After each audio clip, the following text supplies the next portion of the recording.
안녕하세요. I'm Demarchlier. I'm Arielle. And we're Soju for Two. Okay, so today we're going to be talking about Coffee Prince, and this is one of the dramas that we definitely think tops our list. Yeah, if you've ever seen any of our other movies, our tops, our top guys, our top kisses, there's always a Coffee Prince in there. Yeah. So the main characters for this, there's several. So the main, the love square here, we have Go Eun-chan, the main girl / guy, played by Yoon Eun-hee. We also saw her in Princess Hours. And then the main male lead is Choi Han-kyo, played by Gong Yoo. And we have Choi Han-sung, played by Lee Son-young. And Han Yoo-ju, played by Cha Young-ah. So those are the love story. And then the other coffee princes, we have No Sun-ki, played by Kim Jae-hyuk.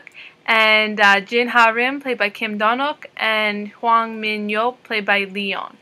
Yeah, and I think the characters in this are really great. I mean, with the main lead, I think she's an excellent actress, and she does that whole thing cross-dressing like we saw in You're Beautiful.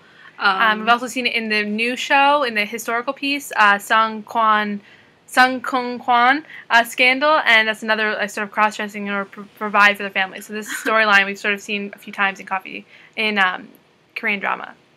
So the characters in this one, it's also started the sort of four main guys. Yeah. So we have the coffee princess here. So this is another trend that we started to see, like Boys Over Flowers. Right now, Flower Boy Ramen Shop. So there's lots of shows that definitely have the four guys. Boys, and then some of them liking her or liking the girl and adding to that kind of drama. I mean, not all of them do in this one. It's not quite as dramatic as some of the others, but definitely they all have their own interesting stories and are all really good actors. There's a lot of parallels with You're Beautiful, we'd say, but it's definitely a lot more serious a drama and a lot more adult than You're Beautiful. So with chemistry on this, I mean, I think that the chemistry is great. This is one of those ones where, though maybe it's not my favorite drama, it doesn't have overall my favorite, I think this has definitely the best chemistry of a lot of the dramas that I've seen. I mean, I think that the two leads do an excellent job of making you believe they actually are in love or could be in love, and sort of going through the drama that's going on in the story. I think that the love story in this one is really unique because it's just so moving. So a lot of the other dramas, you sort of feel like it can be a little bit forced. But this one, in the end, you have to get a past couple of the first episodes, but it really, really touches you. So the chemistry is amazing amongst this cast. So we move on to Love Triangle. So this one has a great love triangle. It's funny because it's sort of a love triangle between, instead of brothers this time, which is a common theme, we have cousins. And they both are sort of in love with her for different reasons. And they are also both in love with the same girl before. Yeah.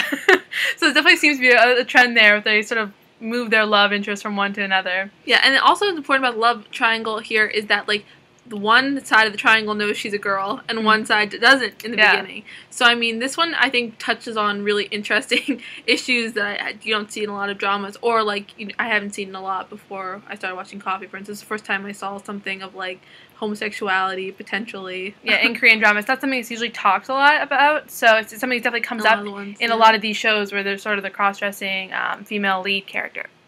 Okay, so mistaken identity or misunderstanding. So this one is all about mistaken identity. Yeah, obviously. I mean, that's from the first scene where they meet each other, he thinks she's a boy. So right away the main lead is mistaken up till halfway through the entire drama. And I think this is interesting too because it sort of starts this theme of with mistaken identity, how that. Would they have had a love story if he wouldn't have thought she was a boy? So it definitely really brings up a lot of really interesting things we talked about when watching the show. It's a really fun story, but the mistaken identity, the misunderstanding, there's a few misunderstandings here. Yeah, I mean, the misunderstanding, the whole issue with her being, a girl or, and then pretending to be a boy, obviously that led to, major misunderstanding, and then, almost to the point where it seemed like they weren't going to be together because of how betrayed this misunderstanding kind of got. Yeah, this one, it feels really honest when it comes to that part of the story. It's very realistic, sort of battle and love story. So I think that's really, the misunderstandings in this one really drive the plot, and they make it really a great show to watch. We really enjoyed that part.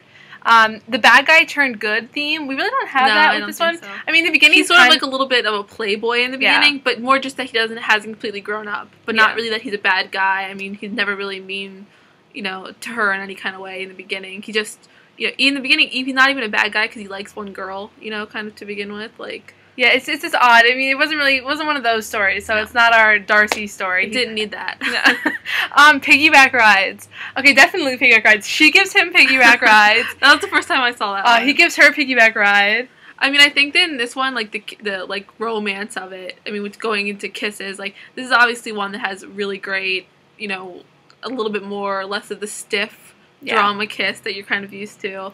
There's a few really great kiss scenes in this one. If you've seen our best kisses, number 2 is one of their kisses, and I think it's definitely a very passionate show. So it's definitely more so than some of the other ones. That's why I think it's definitely different than like You're Beautiful, because it's a lot more adult, but it's still very. And I can understand. I mean, I understand why this one seems like a little more controversial. I mean, this came out in 2007.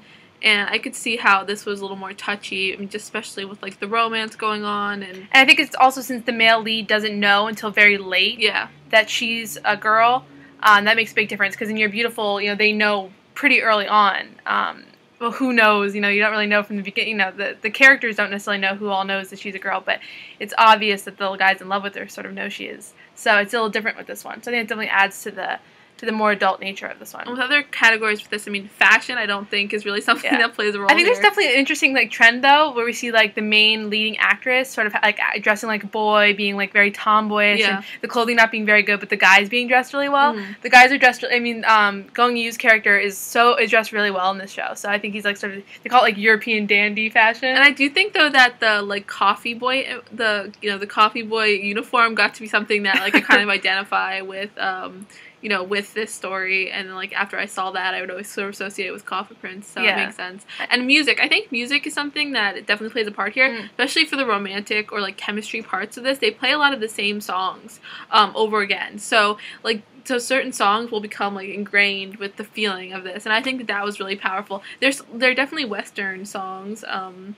What's the one that we've seen? The Azure song was in this one, and she's also in a lot of songs, contemporary with Felicity. If you've seen the American show Felicity, a lot of those shows were also on there. Songs were also on there, so we really like that music to begin with. Before we get to the rating, though, I want to talk a little bit about the princes, because we didn't really mention them very much. And Kim Jae-uk and Kim Don-uk and Leon all play the princes, and we loved their dynamic. I mean, they added so much to the show. Each one was really different and had their own little bit to give to the story, and I didn't feel like they were taking away from anything in the story by adding their characters. Yeah, so I think that really sets the stage for shows like Flower Boy, Ramen Shop, and stuff like that, where you have these sort of extra characters, but they're all really cute and whatever. But I think that these really helped the plot, and they really were great characters. Okay, so on to our rating. So, Marsh? I give this an 8.5. I think that the chemistry in this one makes the entire drama. I think that without the two leads, this would be, it would still be a good, drama for me, but this makes it a really great drama for me, just the two leads and how they interact with each other. Okay, and I think I give this show a 9. I think it's so good. I think of all the shows we've watched, that I think the romance in this one and the love story was the most honest and most I just felt walking away from oh, this is so great, and it was really epic. So I definitely think this is a great show. We really enjoy it, so everyone should watch Coffee Prince. And that's a good one to start with. Yeah, it's definitely a good one to start with if you've never seen any other drama. All right, bye guys.